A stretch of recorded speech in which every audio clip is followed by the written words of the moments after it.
Selamat datang di channel Desi Sharifah Ain.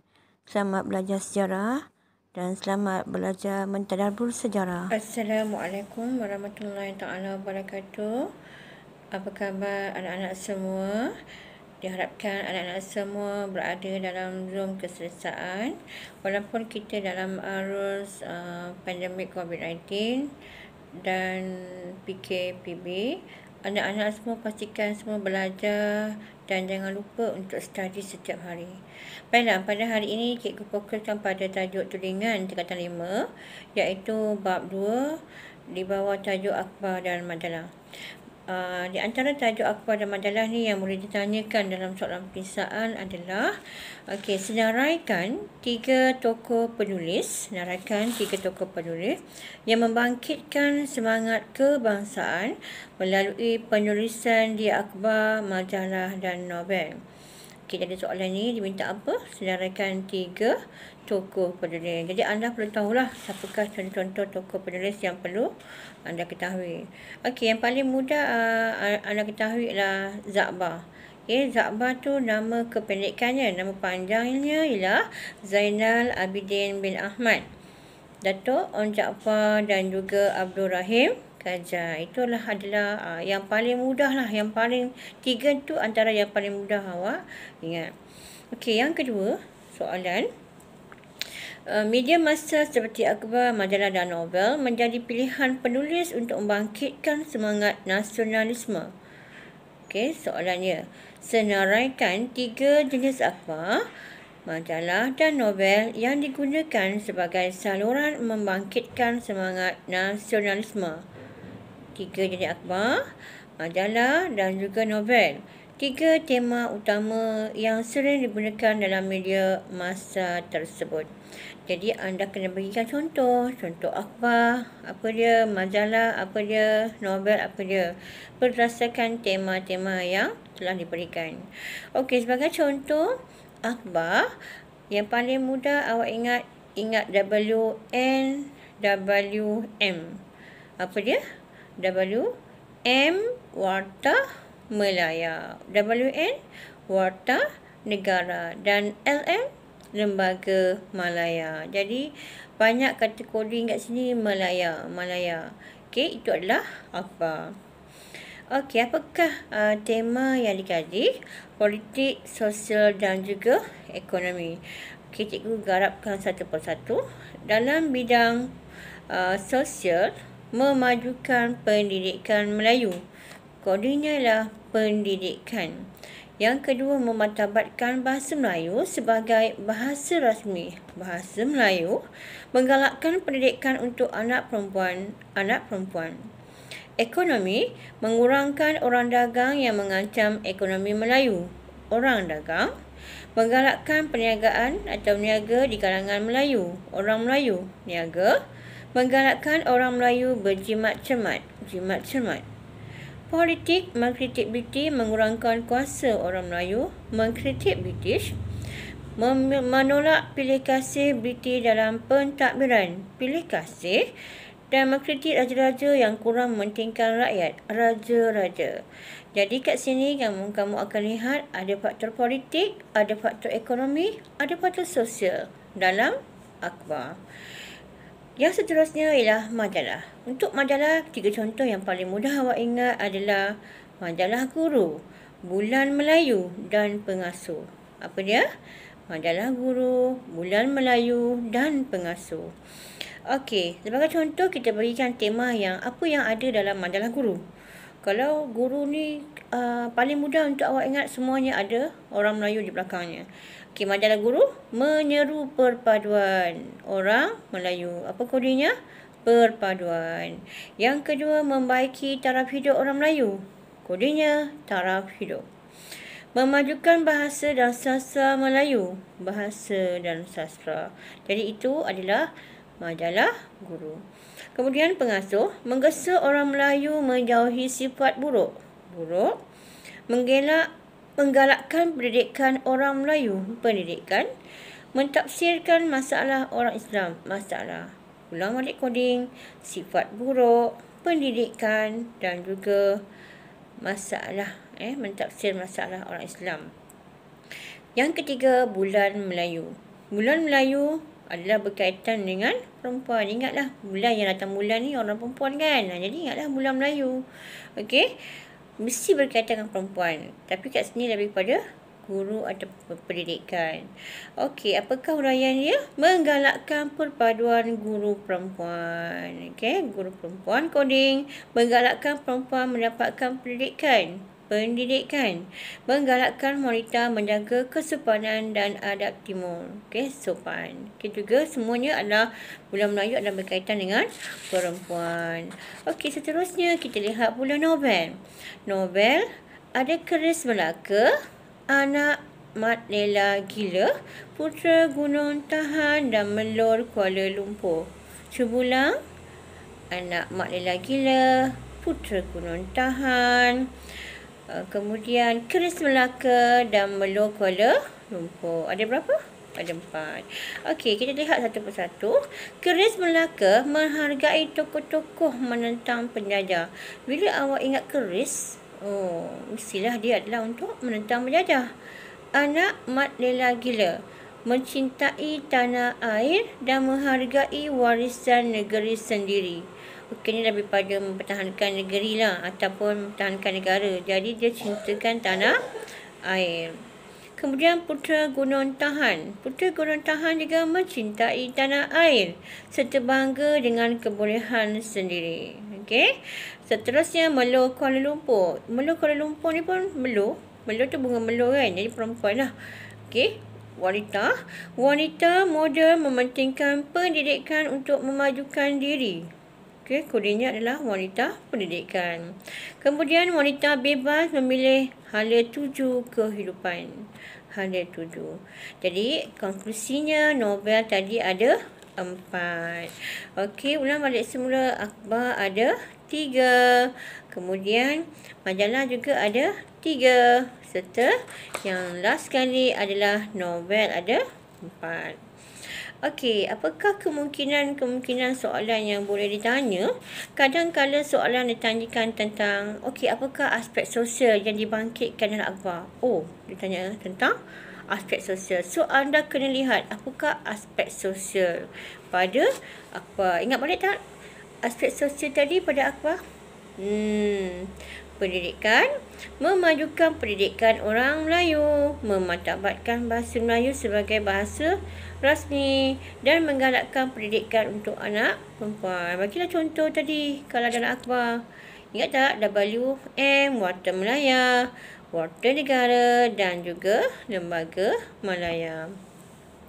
Okey, selain daripada itu, kadang-kadang dia bagi soalan, kalau keluar dalam bentuk soalan struktur, dia boleh tanya siapakah nama tokoh bagi majalah berikut. Contoh, contoh majalah Guru, nama tokoh dia siapa?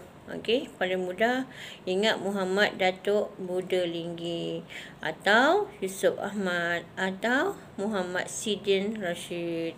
Kalau pengasuh, Datuk Nik Muhammad. Kalau bulan Melayu, Zainal Sulaiman. Okey, kalau tengok pula novel, pencipta novel, keris Melaka, Ahmad Bhatia. Anak Mat Lela Gila, Ishak Haji Muhammad. Putera Gunung Tahan, Ishak Haji Muhammad. Dan Melor Kuala Lumpur, Harun Aminur Rashid. Jadi itu adalah kemungkinan soalan yang boleh tanya dalam bentuk apa? Dalam bentuk nama ataupun nama majalah ataupun nama orang. Okey, seterusnya, adakah kemungkinan keluar soalan yang berkaitan dengan kibat? Ya, tak lari, tak boleh. Dia tak akan lari daripada soalan berbentuk kibat. Okey, cuba cikgu bagi contoh soalan kibat.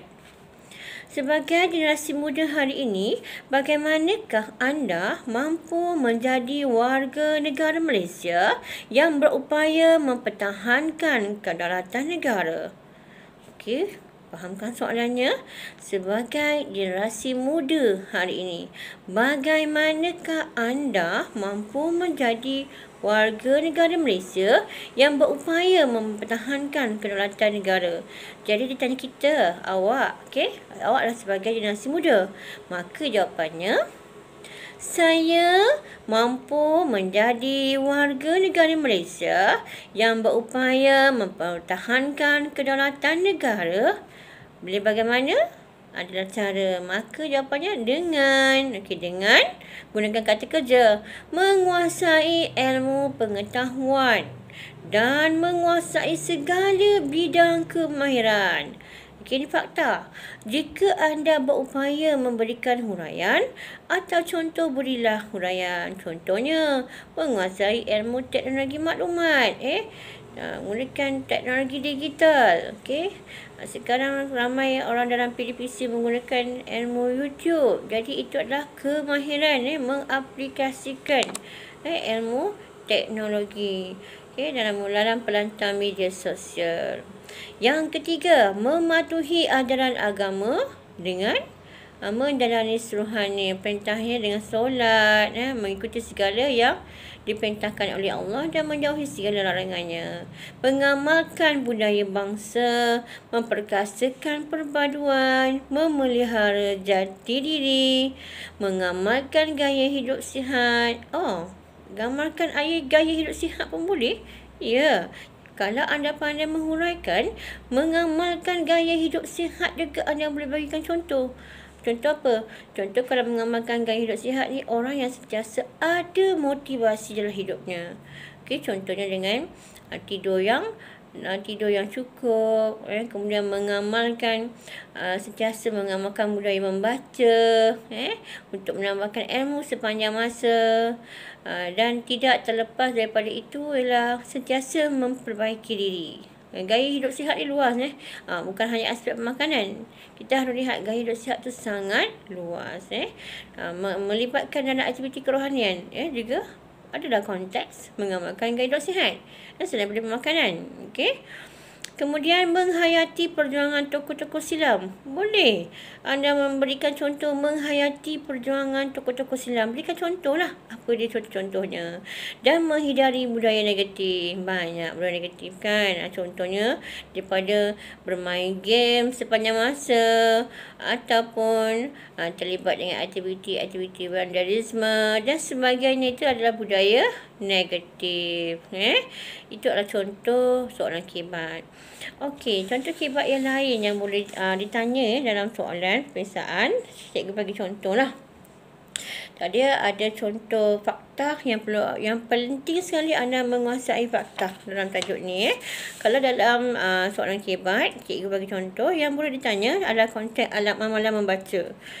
Cikgu bagi contoh. Amalan membaca dalam kalangan masyarakat Malaysia masih rendah. Mengapakah keadaan demikian berlaku? Mengapa? Ditanya mengapa, sebab, dan cadangkan langkah-langkah untuk menangani masalah tersebut. Perhatikan soalan ni ada dua pertanyaan yang dicerahkan, yang perlu anda cerahkan. Mengapakah adalah faktor dan cadangkan langkah-langkah. Berarti anda berikan markah sebahagiannya adalah tentang faktor dan satu lagi adalah tentang berkaitan dengan langkah-langkah. Cuba kita lihat sebab atau faktor. Faktor-faktor yang menyebabkan amalan membaca dalam kalangan masyarakat Malaysia masih rendah ialah membaca tidak menjadi budaya orang Malaysia. Bagi contoh adalah fakta. Kesibukan masa yang diperuntukkan untuk bekerja menyebabkan kebanyakan daripada warga negara ataupun masyarakat Malaysia ni berasa penat dan letih bekerja sepanjang hari, menjadikan mereka tidak sempat membaca. Jadi dia ada memberikan huraian tu sibuk masa. Yang kedua adalah kesan daripada kesibukan tu adalah apa? Letih lah. Yang kedua, ibu bapa atau keluarga kurang menitik beratkan tentang budaya membaca. Tak dapat nafikan lah. kadang-kadang kita pun mak bapa kan kurang membaca kan, main handphone saja, jarang buka buku. Tapi kita sebagai contoh dan teladan, kita kena tunjukkan. Tidak terdapat ruang atas sudut bacaan di rumah. Nampak? Kita perlu ada ruang sudut bacaan di rumah. Kawasan perumahan jauh daripada perpustakaan. Okey, awam. Dan hal ini menyebabkan dorongan membaca berkurangan. Perhatikan bagaimana dapat memberikan antara sebab tadi, berikanlah tak ada ruangan sudut bacaan, kemudian kawasan perumahan itu jauh, dan hal ini menyebabkan dorongan membaca itu berkurangan. Dia memberikan kesan lah. Okey, kesan daripada apa yang diceritakan tadi. Itu adalah huraian sangat baik. Okey, langkah untuk menangani masalah tersebut. Pertama, dengan mengadakan kempen kesedaran tentang kepentingan membaca. Kodenya adalah kempen kesedaran agar rakyat Malaysia mempunyai semangat untuk menambah ilmu. Apa kodenya? Semangat. Contohnya, kempen Mari Membaca. Okey, dia bagi contoh. Kempen Mari Membaca. Dulu kan ada lagu kan? Okey, budaya membaca gaya wawasan. Kan? Itu adalah contoh kempen yang ada dalam sekolah. Di sekolah-sekolah ada kempen Nilam. Program Nilam diadakan. Jadi itu lagu-lagu itu sangat memberikan suntikan. Seterusnya, peranan ibu bapa memberikan galakan kepada anak-anak untuk membaca. Okey, dengan sebagai contohnya, apa peranan ibu bapa tadi? Memberikan galakan dengan menyediakan sudut bacaan yang selesa di rumah. Benarlah, menyediakan sudut bacaan yang selesa di rumah. Serta memupuk minat membaca dalam kalangan anak-anak. Seperti mengadakan perpustakaan mini. Benarlah. Selain itu, membina perpustakaan awam yang berdekatan dengan kawasan perumahan. Hal ini akan menyebabkan atau mendorong masyarakat dapat pergi ke perpustakaan pada bila-bila masa. Benarlah. Okey, jadi kalau majalah dan novel ini sinonim dengan membaca. Selain itu, boleh juga ditanyakan tentang soalan yang bentuk umum. Pada pandangan anda, mengapakah perjuangan untuk meningkatkan semangat nasionalisme melalui akhbar, majalah dan novel dianggap sangat berkesan? Ini kita bagi rasionalnya lah. Kenapa berkesan? Mudah diperoleh, dijual di semua kedai, sama ada bandar maupun desa, harga yang sangat murah, menggunakan bahasa yang mudah seperti bahasa Melayu, digemari dibaca oleh semua lapisan masyarakat, mempunyai rencana atau gambar yang menarik, mengetengahkan isu politik, ekonomi, politik dan sosial orang Melayu serta mempunyai maklumat terkini. Okey, jadi cikgu rasa itu sahaja perkongsian pada hari ini. Jumpa lagi pada masa akan datang. Bye.